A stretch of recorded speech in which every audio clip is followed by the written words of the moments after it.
I had been planning for at least 50 years to visit Afghanistan and Kabul. But it never happened. So I'm pleased that you invited me and I had an opportunity to visit this historic city. I know all about the history of Afghanistan, and I noticed that you know a lot about the history of Pakistan and what is India. So we are both students of history, and therefore Kabul is one of those cities which are of immense interest to us and Afghanistan.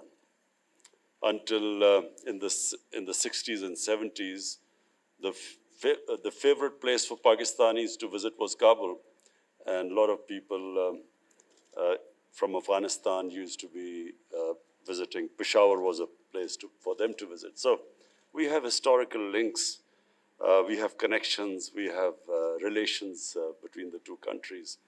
So the whole idea of coming at a time when violence is increasing in Afghanistan is to assure you, Mr. President, that we, the people of Pakistan, the government of Pakistan, have only one concern, and that concern is what you are feeling in Afghanistan, that we want peace. We feel that people of Afghanistan have suffered for 4 decades, and if ever a human community needed peace, it's Afghanistan, and it is now.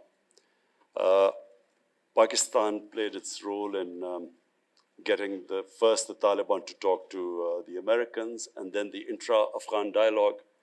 And we noticed with concern that the level of violence, despite the talks in Qatar, despite the talks, the level of violence is rising.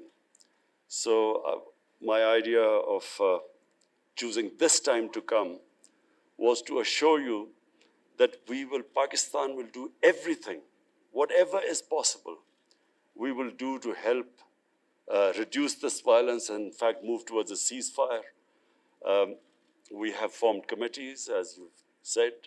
The idea of committees is to ensure that there's communication between us, between our security agencies.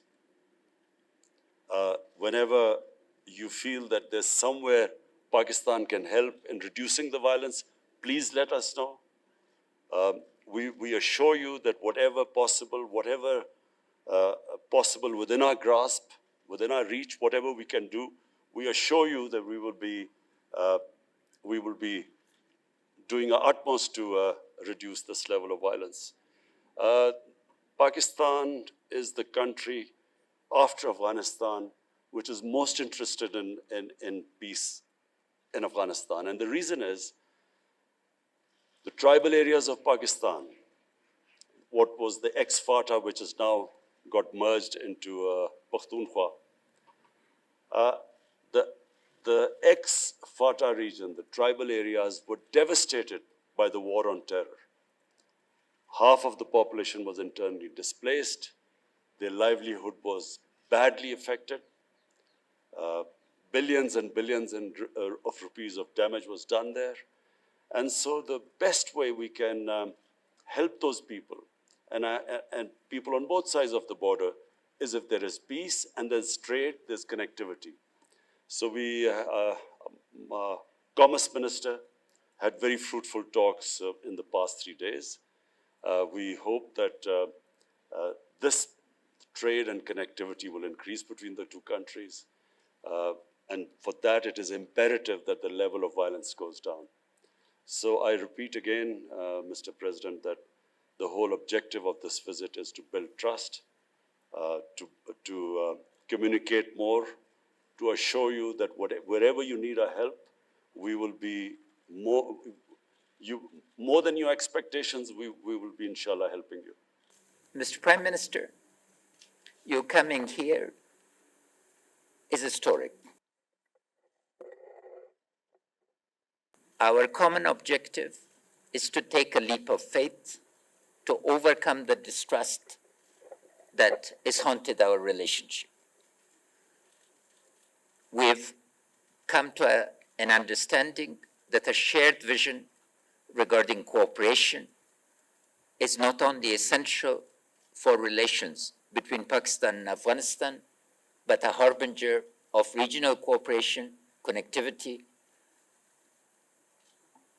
Our focus, our common focus, and what inspires us both is poverty eradication, empowerment of citizens of our countries within the frameworks of our Islamic constitutions, the Islamic Republic of Pakistan, the Islamic Republic of Afghanistan. Respect for our Prophet, peace be upon him, is in the blood, in mind of every Muslim. And as I brought to your attention, over 1,000 years review of literature in our history shows nothing but respect. There is not a single joke that you can find, because the Prophet's life and his tradition, his seerah, embodies the perfect Muslim's behavior. And as a guide to all of us, I'd like to thank you and assure you of our cooperation in making sure that our Occidental counterparts understand that positive freedom and negative freedom need to be differentiated. Negative freedom is a freedom, the exercise of which hurts other people.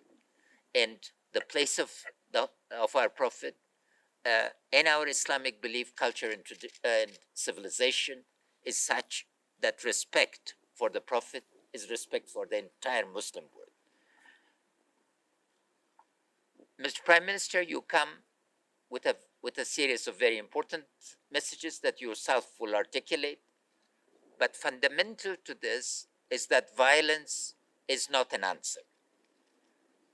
A comprehensive political settlement for an enduring peace within the framework of our values, our constitution in the Islamic Republic is the way to the future.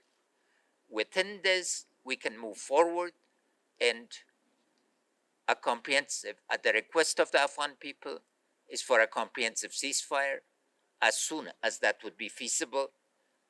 All of us need to understand that resort to violence, the region is shown, and you're convinced from your personal experience, is not an answer. Embracing a constructive politics, a politics of engagement, an inclusive politics is the way to the future.